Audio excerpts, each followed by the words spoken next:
The following is a presentation of TFNN. Live at TFNN, the Power Trading Hour, with your host, David White. Now, the author of The Path of Least Resistance and The Tech Insider, David White. And welcome to a gorgeous Monday here. It is April 1st. And at the headquarters of Technical Trading and Investing, TFNN.com, your lovable and huggable host, David White, where I come to you every weekday where there's trading between 2 and 3 Eastern Time live. You can always catch the replays on Tiger TV and catch all the videos on Channel 14, my channel, all day, all night, in 24 hours, 24/7, Dave. Can't get enough Dave. Anyway, having a little bit of a pullback in the market today. Very interesting in that we again, after Friday having incredibly light volume, starting the show here today with less than 1.8 billion shares on this pullback. 1563.55 is the last tick on the S&P cash. And as we look at this, you've got to be thinking that no matter what happens, apparently everybody's more interested in buying any dip, no matter how tiny. Half a point, 1 point in the S&P, I got to buy. Well, you know, that we're pulling back here probably fairly decent. That we've got no volume up and we've got no volume down makes me think we've got a huge move in this market coming. And I had a position that we just closed in the newsletter. But basically on the lack of movement, no reason to probably wait until we find something out of here. But I'm down to one position now, and I'm more than willing to hold it, but not willing to put on any additional risk here, at least for more than an hour at a time. This very light volume is a good indication that a storm is brewing, and maybe it is a 50-point blow-off to the top. More likely, I suspect it is to the downside, but we'll have to wait and see how this plays out. But this kind of action is normally setting up for something that is very large. What else do we have going on out here? You know, part of this light volume, just since I don't know if anybody brought it up already today on the on TFNN, is that of course Europe being closed, and that probably going to be more of an issue, I think, in this light volume than other things. We've had some huge movement in commodities out here today. Corn, which is the Techrum corn ETF, can pretty much show you the last 2 days of corn. I've always thought that playing options on these is maybe one of the better ways of playing corn out here. But the real reason is the chance of getting a lock limit down in something like corn or wheat or some of these other lock limit up. A lot of times I've met traders that have been sitting on huge piles of money only to find it in 2 or 3 days totally go away. In fact, one of our guest hosts on TFNN, I can't remember his name now, but it's probably been over 10 years ago. He was in a trader, but he was also in mortgage-backed securities way before everything blew up. And I remember him coming on, and he'd made a whole bunch of money in something. Maybe it was wheat or corn.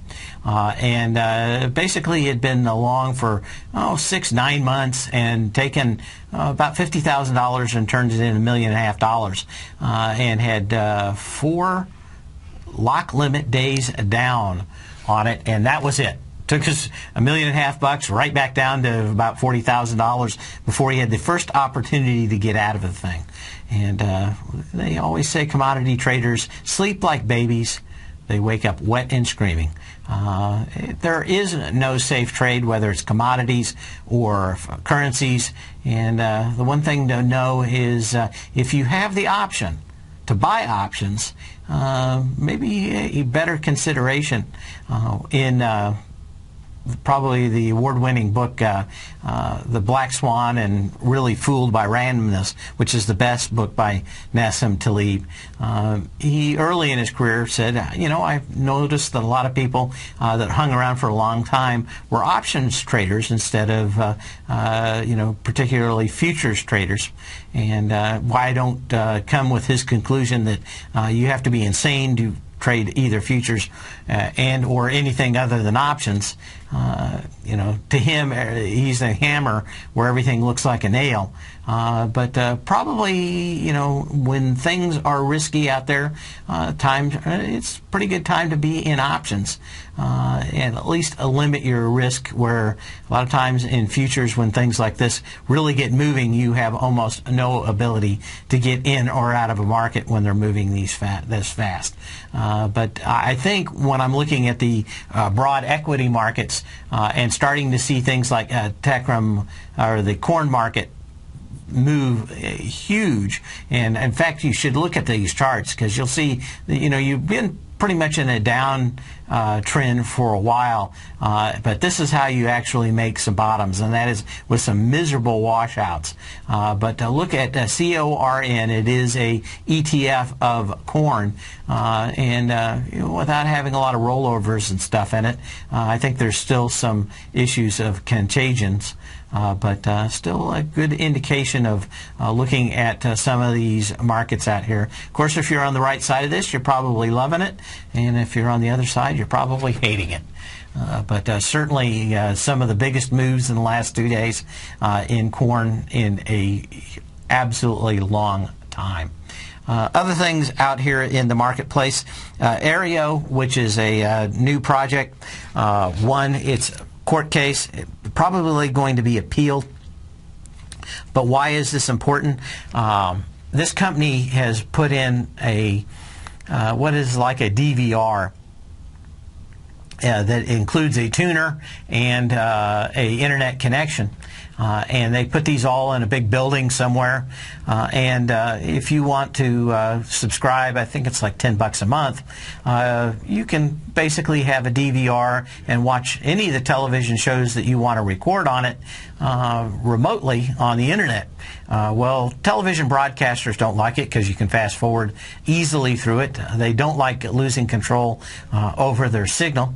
But the idea is if just because you've got a DVR that records a broadcast television signal, this is not even cable, and it has its own antenna, and it's located at their office instead of at your home, does it actually break any laws? And at least now 2 rounds have gone to Aero, but this is the kind of stuff that is going to be very difficult for broadcasters to accept, and that is losing control over what people can do with broadcast signals or terrestrially broadcast signals. But this is one of these new startups that's made by a big fat cat that's been in broadcast and in cable for a long time. Looks like he's going to win. Bitcoin, we had somebody ask last week about it in the den. Bitcoin is a substitute for online money. It has quickly become the beanie baby of 2013. It has over doubled its price since March of last year? I guess for the last year now. So, and maybe it's even less than that. I can't remember. But it's like doubled in the last year or last 6 months. Hit $105 today. This is a currency backed by nothing. Now, I don't know if that's more honest than a fiat currency backed by a government promising to pay when you know that nobody has anything to pay. But you can exchange Bitcoins for different denominations of currency. But it has been bid up, and bid up to $105. One of the things you should know is the U.S. government and other governments do not like Bitcoin. They are looking to shut them down. So kind of like the Beanie Baby craze of 10, 15 years ago. Something totally unbacked is out there. The whole company gives me a little bit of pause. No one knows exactly how it was founded or who started it. Now a couple of guys in Japan run it. It's not to run from the United States. The government is actively trying to figure out how they can shut it down, and that by I mean the U.S. Justice Department. And there are some precedents for them doing that. I don't know what that would do to their business and what it would do to the value of Bitcoin. But they pretty much dislike this as much as they disliked online gambling that they didn't get a piece of. And I think that they're more than willing to take this down and take the people behind it down. So be very cautious if you're thinking about buying Bitcoins up here. But a couple of years ago, maybe 3 years ago, it was $30. For a Bitcoin, and now 105. So it's certainly appreciated, but it may be one of these things that you wake up and find out very quickly, like Beanie Babies are not quite worth what people are willing to pay for it today. But it is, in my opinion, the latest thing that people are gambling on, and a sure example of the gambler mentality coming back to the marketplace. So, what we're going to be watching here in the next hour and through the end of the day is if we have any volume come in, do we actually close below 1566?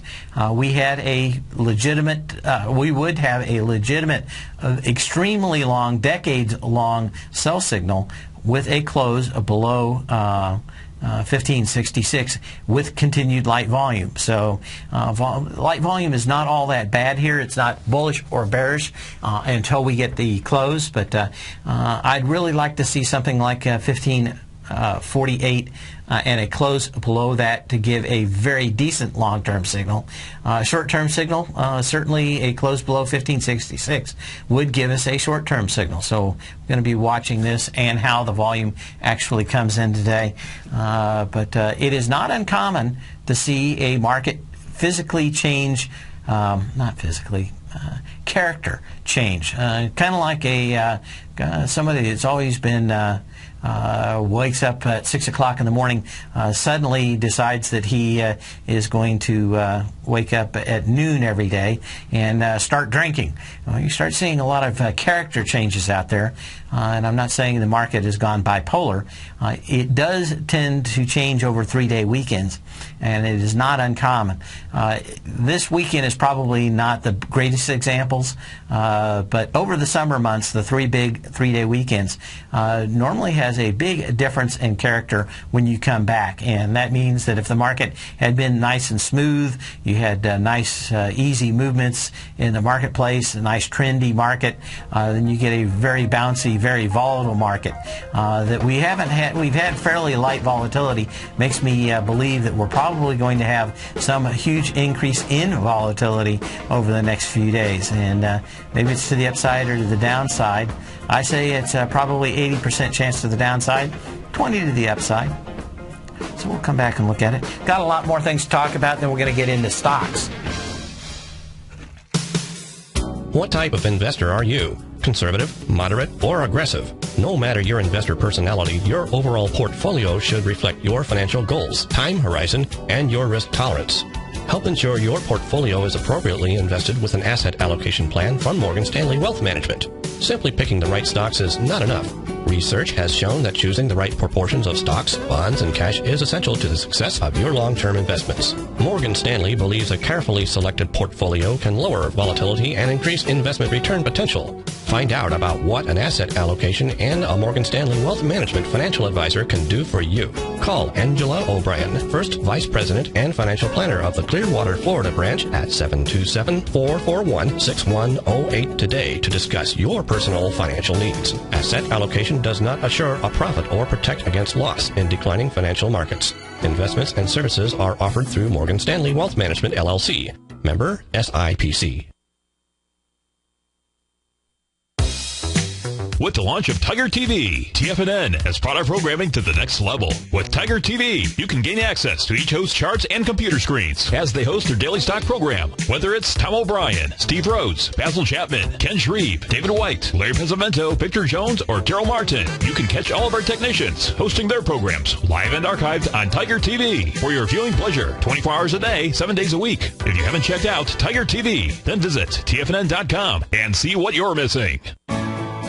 You take a hands-on approach to managing your investment strategy. You're always looking for the next trading opportunity to magnify your perspective. Direction Shares connects sophisticated traders with a powerful array of ETFs from a wide range of asset classes. The markets may go up and down, and you want tools for both sides of the trade. Discover how we can help at DirectionShares.com today. An investor should consider the investment objectives, risks, charges, and expenses of the Direction Shares carefully before investing. The prospectus and summary prospectus contain this and other information about Direction Shares. To obtain a prospectus or summary prospectus, please contact Direction Shares at 800-851-0511. The prospectus or summary prospectus should be read carefully before investing. An investment in the funds is subject to risk, including the possible loss of principal. The funds are designed to be utilized only by sophisticated investors such as traders and active investors employing dynamic strategies. Investors in the fund should understand the consequences of seeking daily investment results, understand the risk of shorting, and intend to actively monitor and manage their investments. Distributor Foreside Fund Services, LLC.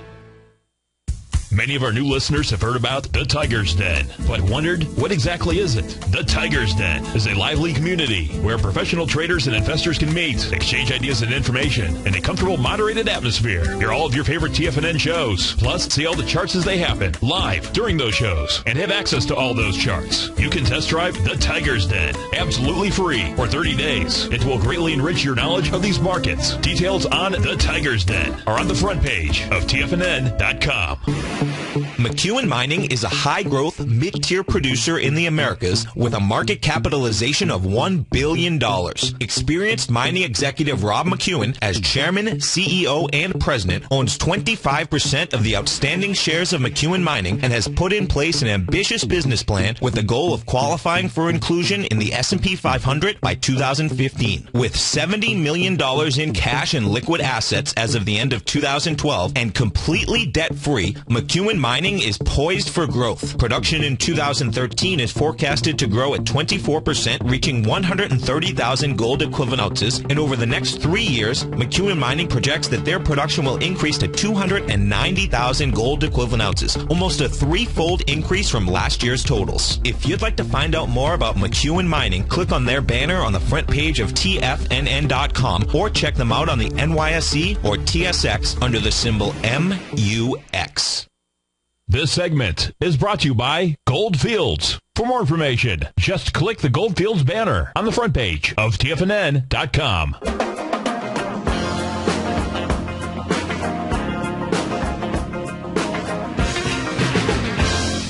And as we come back, we've got continued news out here.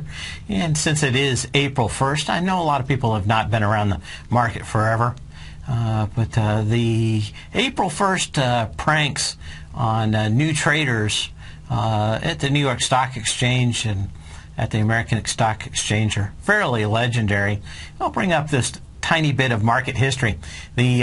What they used to do to brand new traders that hadn't been around for more than a couple months, if they'd been on the floor for less than 4 or 6 weeks, didn't really know what they were doing, and they like to hire people around this time. The game was to give them a fictitious stock and set the thing up on the exchange and basically shove them into a pit and pull a prank on them, which was to have this fictitious $20 stock and them have a bunch of orders for it to buy at the market for some customer that was their biggest customer. And then everybody would run it up $5. And as soon as he actually, they make sure and keep him out so he couldn't get a fill until he got $25, and then instantly turn around and run it down $5 before the guy could even blink. And it's kind of interesting. But anyway, that was kind of the stuff. But there's legendary pranks out there. Of course, if you're a brand new trader and you just lost what you think is the equivalent of $5 or $10 million for the biggest firm's customer, you're probably about ready to jump off a bridge if you want a future on the floor trading at the New York Stock Exchange or the Amex. But what can you say? I'm not a big prankster on April 1st. We had Google and Bing going at it this morning. They've changed a few of the things on their website, but Bing was poking fun at Google and Google at Bing today. What can you say? What I do want to say is that we've got a little news out here. Breaking the law, breaking the law, breaking the law, breaking the law, breaking the law, breaking the law. Friday morning, of course, when the markets were closed, the FBI raided the home of a SAC big shot. His name's Steinberger, and made him do the perp walk, called the press, made sure they got him, hauling him out of his home. And it's kind of always interesting to see how the government treats people. He would have easily given and surrendered himself at the local courthouse. But if you've got a wingnut out there that wants to make a lot of hay for himself, i.e. a prosecutor that wants to go into politics or something else, this is the usual stunts that they perform. I don't know if the guy's innocent or guilty. But what I do know is when you do this for a guy that probably is not facing any more than 3-5 years, and you raid him at his home and terrorize his kids, that there's got to be a lot to it. You don't think that they could have picked him up at the office the day before?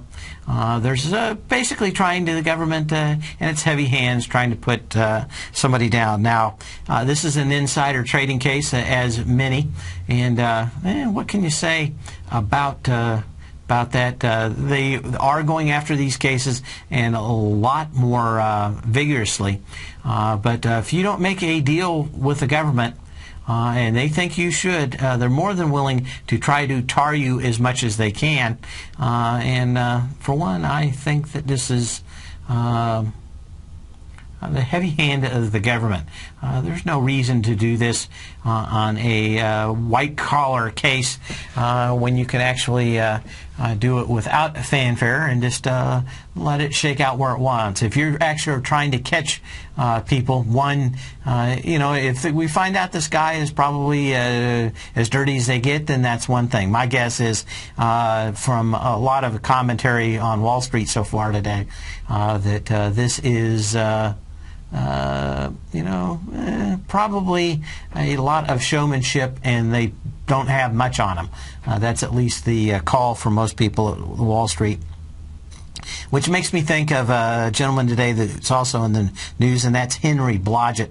Henry Blodgett runs a website now called the Business Insider. 12-13 years ago, he was part of the people that caused the dot-com bubble. He famously had huge amounts of emails telling everybody inside the company that he was basically lying his rear end off. He was forced out of the industry. They were going to try to put him in jail. It was questionable whether they would have won. He ended up pleading the deal out and having a $2 million fine and $2 million of disgorgement for money he made. But today he's asking to be reinstated so he could be back in the industry.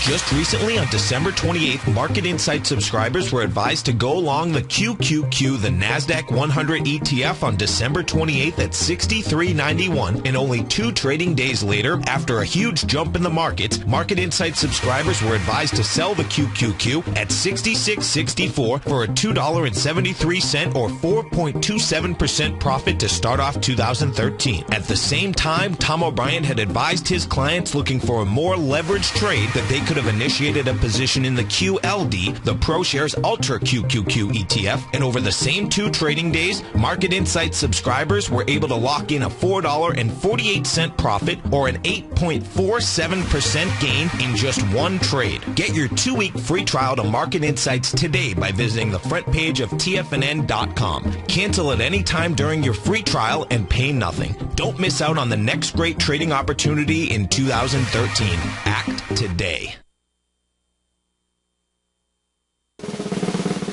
Tom O'Brien's weekly newsletter, The Gold Report, has helped subscribers for over 10 years navigate the high-risk world of exploring and producing gold companies. And now's a great time to sign up for a free month-long trial to see the kind of insight that Tom delivers for his subscribers on a weekly basis.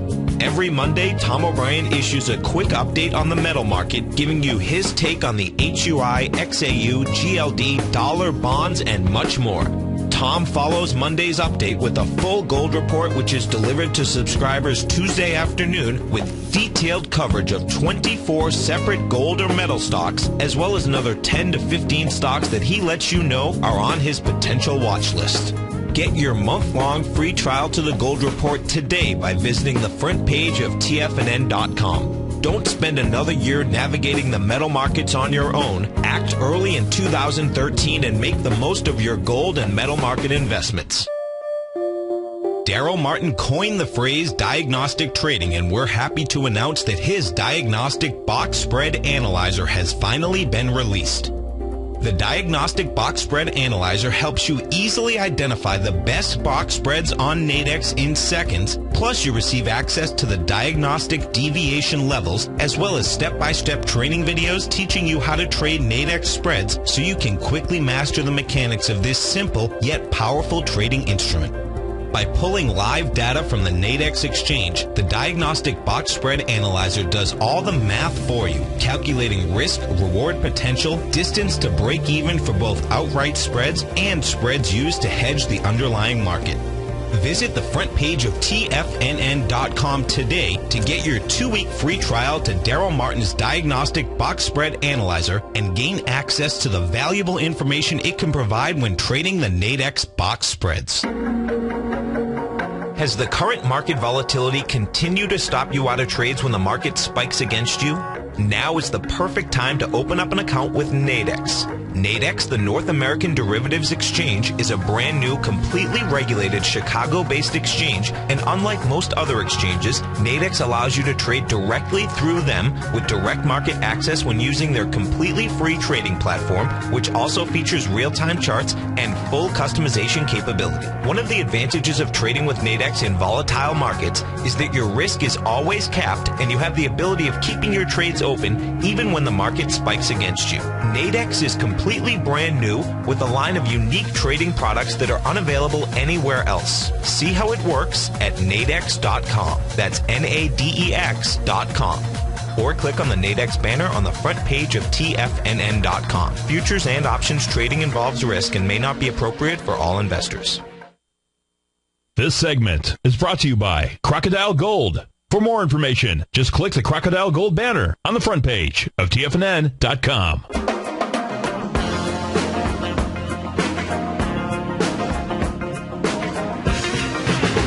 As we come back, of course, we're checking this volume extremely light. 1.9 billion shares on the consolidated New York Stock Exchange tape. What we're looking for to blow out the top was somewhere between 5 and 6 billion shares. So kind of interesting. Again, you can always give me a call at 877-927-6648. That's 877-927-6648. Love to hear your phone calls.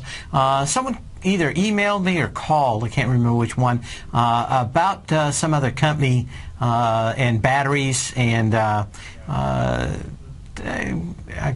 remember either emailing them or talking about on the show about Tesla coming out with an announcement. Well, they came out with an announcement over the weekend, and that is that they're selling a few more cars than they thought.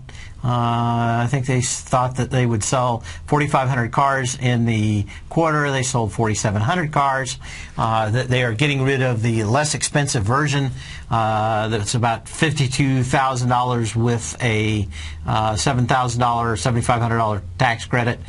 They are basically upping it. So the cheapest one now is going to be around $63,000. The base level had about 160-mile range, and they're basically no one was buying it. Only about 4% of the sales were actually that 160-mile range one. And they're going up to the bigger size, which offers about 230 miles of range. And that's, of course, optimistic. It's like always seeing that 36 MPG on the side of the car window. If you get 32, you're probably going to be pretty happy. That 36 is with the sail on the back and a lot of wind on the tail, and nobody stopping and starting out on the highway. But what can you say? Anyway, Tesla says that they're actually profitable, and I would probably argue that statement may be creative bookkeeping. What can you say? They, probably benefiting somewhat from Fisker going belly up, and when you've got the only game in town, which is probably the only decent electric car made now today. The Volt's probably not worth buying. This one, if you're in LA, you could probably get by with this if the temperature doesn't get too hot. But probably the first decent electric car they made is this S model, and with a 4-second 0 to 60, pretty snappy car. I've seen them on street and looked at one. Certainly fast enough. The whole thing always comes back to range out here. This did hit a 46.68 today. A lot of volume, actually caught a lot of shorts sleeping, and I suspect we could see the same thing in the general market out here fairly quickly, and that is in a very quiet market. Everybody gets complacent on both the long and the short side, but I knew a statement was coming out, just didn't know what. So I kind of recommended staying away from this company for whoever did it. I have a question about BIBB. What do we have out here? Biogen IDEC. We talked a little bit on this on Friday. And, of course, probably all the good news is in on this one for their MS drug. I don't know if there's if you caught that on, I think it was on Thursday. When this thing really started moving, but probably putting in a short-term top out here. The drug's going to be worth about $3.5 billion in sales in the first year, they say, and I don't know what else is there to say on Biogen or Biogen IDEC. Other than you don't want a nice huge gap down with a negative candle out here, or you might have a nice little blow away top in this thing for a while, but the whole market's looking that way. That we've failed to rally this late in the day is fairly interesting, and just wanted to go back here and keep an eye because we're at 1561 when I checked last. Let's see what else we have here. 1651 again. So we're not moving much. 1.93 billion shares on the consolidated tape. So continued lighter volume. Again, some of that can be applied to the lack of any kind of trading really in Europe. Only a small amount going on there today. Other stocks that were of interest out here are Apple. This is the one that is most interesting to me. We were looking for this thing to come back and test 435. We certainly got in that. I think it got down to 432, didn't it? 433 out here, and so far under 10 million shares, and this thing is going to continue bottoming like this, I suspect, for a while. What you really want to see is this volume really dry up, and I'm looking for something around in this 435 to bounce maybe a couple times and then get back into this with maybe like 5 or 4 million shares, and then maybe we've got it. If the market does roll over here, this thing will crack this 435 and it'll be to 390 in a heartbeat. So do not be too surprised. I'm not going to buy it even if it bounces. There are probably much better long plays out here than Apple at the moment. This did go exactly to 469.95. Options had a huge wall right at 470, and that was kind of the best case scenario that hit 469.95 as a wall of options started to pay off right at 470 in the marketplace. So kind of pulling back here. This is light volume. If this market does decide to start moving up and strongly, maybe the next bounce in this thing, where we do see a day where this thing has 5 million shares, will be what we're looking for out here. What else did we have? SAC, Canada. Some of the stocks out here that are moving strongly today. One is MU, and this is certainly one of these that a lot of fund managers made a lot of coin on, and they are dumping it the first day that they've come back. I was watching the trading on this earlier today. It has been pretty much a slide down all day. They started selling this thing coming out of the chute this morning. Micron Technology, this is one that I probably should have caught and missed. They actually buying the remnants of a big competitor from Japan. PD, I think, is the company. And I think they're either closing on it or just closed. It's in bankruptcy. But what I really missed was how much Elpedia was basically kicking the profit margins down to Micron. Once the supply for those chips from Elpedia kind of vanished from the marketplace, it's been nothing but a constant move up. Micron does make memory. It is nothing special. It is a commodity, but like all commodities, wheat or corn, it is supply and demand. That Elpedia left the market. Micron is buying up the remnants of it, so nobody else can come in and do the exact same thing to Micron again. Kind of interesting, but what we're seeing today is a huge move up on earnings.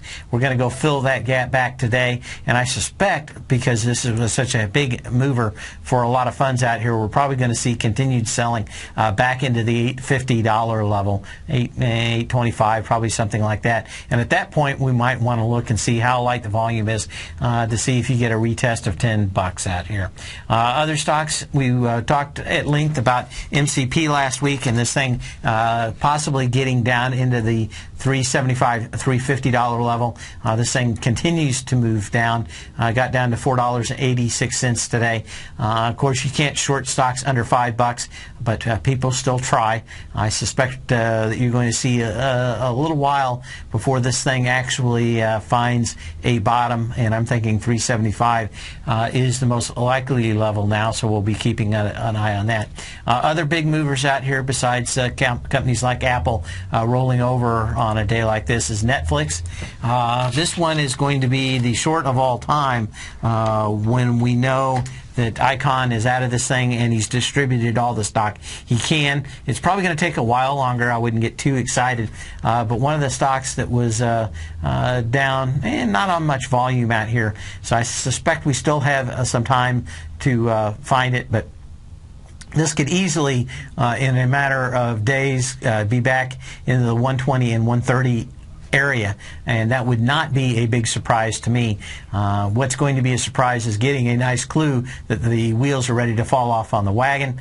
Why do I say that? Netflix basically took off on news about getting deals with companies like Disney, but what they've never said is exactly how much they're going to pay for it. Now, how long they can keep that a secret from shareholders, investors, will be interesting. At one day, they're going to have to come clean. Did they spend $3 or $4 billion with Disney, locking up the right to online stream it?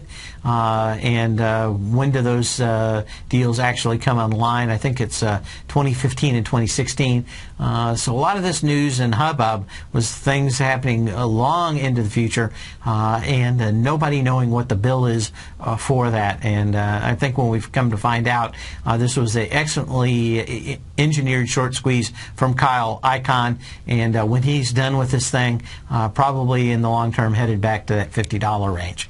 All the wonderful ideas that that they're going to build a fortress that no one can compete against, I think it's hooey. Everybody and their dog is going to set up their own fiefdom and their own ability to control their content. especially companies like Showtime, HBO, and even online content creators. Last night was a huge night for television. They had the final, I guess it's a season ender for Walking Dead. Probably the most important part of that is just understanding how much money is shifted from the broadcast networks to places like AMC and FX and a lot of these other ones that have 1 or 2 or 3 decent series on per week and reruns the rest of the time. They're able, because they work outside of California, to make their content a whole lot less expensive. A lot of times 1/4 the cost of something on CBS, ABC, or NBC, or Fox. They do that by using less well-known artists and actors. They do it by moving a lot of production to places like Kentucky and New Mexico, outside of the long arm of both unions and what can you say? Just anybody that would ask for more money. But what we find out is the most watched show on television, Big Bang, others. You're going to find out this week that it was the final episode of The Walking Dead on ABC, on AMC, and you're probably going to find that the most watched cable show was probably the season opener of what is it? Game of Thrones was on last night too. So those are going to be huge. I've got them taped, so no one call in here and give me any spoilers or anything like that. But those are the kind of things where, are these guys really going to give that content to Netflix? And my belief is there's no reason for them to. The last thing that any of these industry people want is something like iTunes coming along, totally controlling the distribution content, so they can say whatever they're going to get for it. If one thing that thieves dislike, and a lot of these executives or record executive type mentality out here that work at these big broadcast facilities, is the last thing they want is anybody standing between them and their money. And Netflix is no different. I suspect that why it is a decent company and will continue to make money, it is probably right now 3 or 4 times priced over its fair market value. But that's what you get when you get companies that are 50% short, and you get somebody like Icon coming along and throwing a match into gasoline. And he certainly got that. And my guess is it was highly engineered between the CEO and Icon, and you're probably going to find the CEO selling a bunch of stock here in the not too distant future. That will be another big clue that it's time or it's okay to get out. And maybe even start thinking short. Other stocks that we have in the move out here, NVIDIA's off 3.5%. No big deal for winners. The perpetual BlackBerry RIM stock up 6%. But again, this is just hugely short. eBay is up 3%. And usual suspects. Priceline up 1%. Expedia up 1%. Google it had gotten down to a low of 793.25. In fact, let's take a look at that one. Again, you can give me a call at 877-927-6648. Google is coming back to support. Why it did have a little bounce today and lower volume. Where we really want to be looking for the next level is the $774 level on October 5th of last year. It had 2.7 million shares. Volume is light. It's probably going to find support there. But we want to be watching Google along with some of these other big tech companies like Apple. None of these last runs up to the top. We're very strong. And the technology continues to be the weakest of the 12 major sectors in the New York Stock Exchange. So we'll have to wait and see whether tech is ready to turn around. Give me a call, 877-927-6648. Are you looking for a precision edge in the market? Something that can stack the odds in your favor? Then look into Larry Pesavento's new trading newsletter, Patterns, Profits, and Peace of Mind. In each weekly issue, Larry explains what's going to happen in the markets based on the pattern he sees developing and gives you actionable trade ideas based on those patterns. Plus, you'll get his detailed analysis on a variety of markets and sectors, including stocks, treasury bonds, the gold market, oil, the dollar, the forex market, and more. And you'll get the Technical Corner segment, which is a short but powerful weekly training session on trading. You'll get access to all the patterns Larry is seeing in the markets, plus the Astro Harmonics and powerful Bradley stock market model that Larry utilizes for less than $5 a day. An extremely potent combination that will give you just the edge you've been looking for. Try Patterns, Profits, and Peace of Mind absolutely free for 2 weeks. Go to tfnn.com and click on the free trial link at the top of the page. That's an $85 value, yours free when you register right now. Get Larry's Patterns, Profits, and Peace of Mind and get the edge you've been looking for.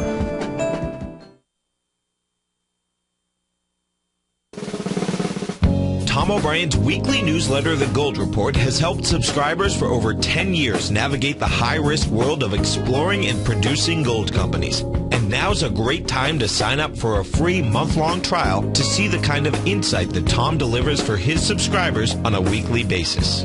Every Monday, Tom O'Brien issues a quick update on the metal market, giving you his take on the HUI, XAU, GLD, dollar, bonds, and much more.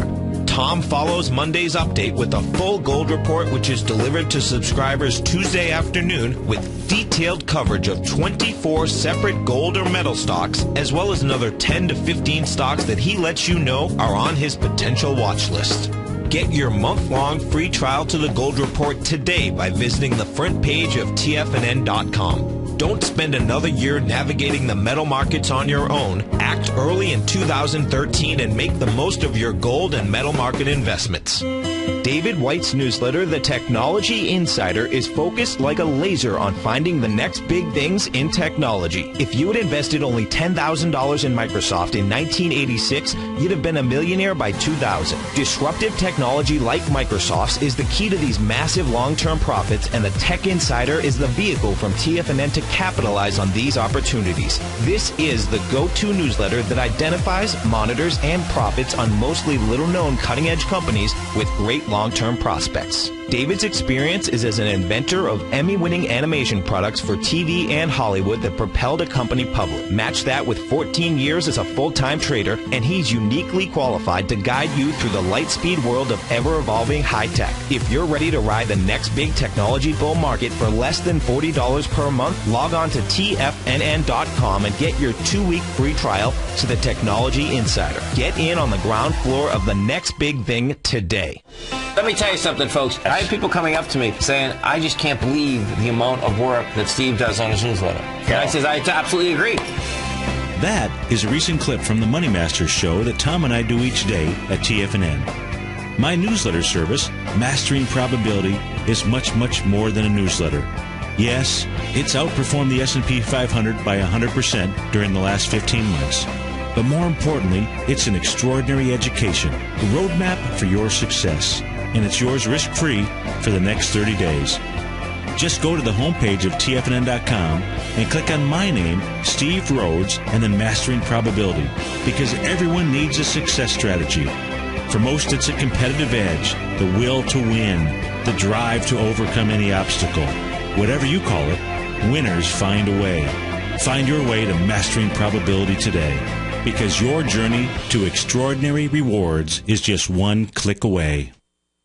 This segment is brought to you by BackTech Environmental. For more information, just click the BackTech banner on the front page of TFNN.com.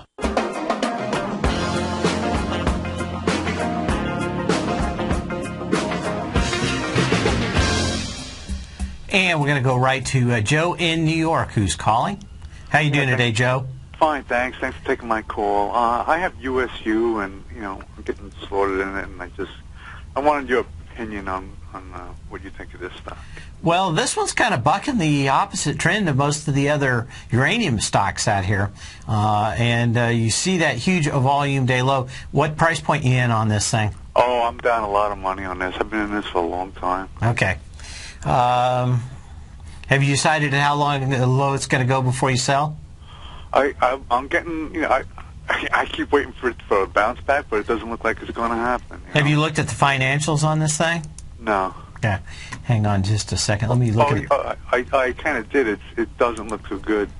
I just want to see if they've got enough money to go on for a while, or if they're when you get down to 30 cents, the first thing you got to be doing, the assets don't look that bad. They pretty much are right in that the same level for the last 3 years. Liabilities. The last news came out that said they had to pay another $1 billion. They're going to need another $1 billion for when their new thing comes out, or something that they didn't mention before. Yeah, see, liabilities are up. I just wanted to see from the last 3 years if there was anything really happening. Let's look at the headlines here. Because I've been looking at some of the other uranium companies doing extremely well, and you look at the rollout of what China's doing, this industry could be doing fairly well. Let me look at the headlines just real quick. Oh, financials, actually in the headlines on Friday. Okay, so this is the latest version of their financials. Let's just take a quick look at that. Gross profit, okay.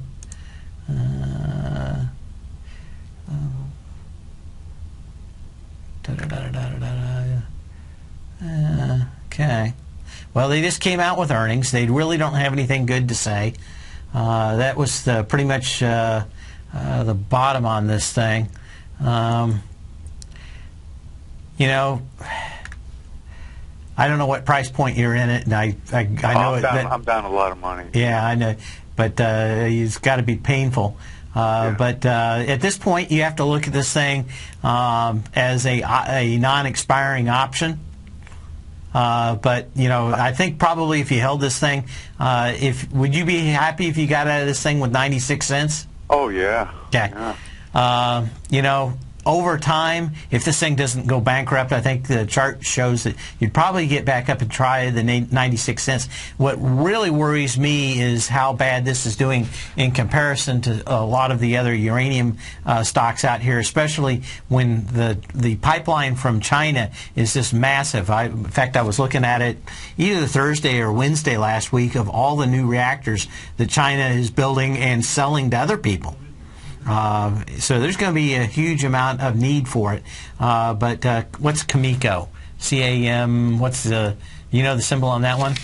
No. Is it Cameco? CCJ. I just couldn't remember it right off the top of my head.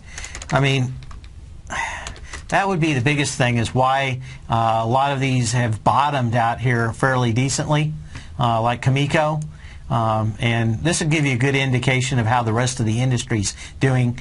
This is one of them. I actually saw this one, thought about buying it, but wasn't enough money in it to interest me. But keep an eye on CCJ. USEC is another one. Hang on just a second. Oop, are you still there? Yeah, I'm still here. Oop, we're out of time today. I think it's USEC or it's USAC is the other one, but keep an eye on those just to make sure. If you could get 20 cents out of it, you may need to do that. But I'm going to look at the finances tonight and give you an answer on tomorrow's show. All right, thank you. Okay, good enough. Thanks for the call. We'll see you all tomorrow. Same bat channel, same bat time.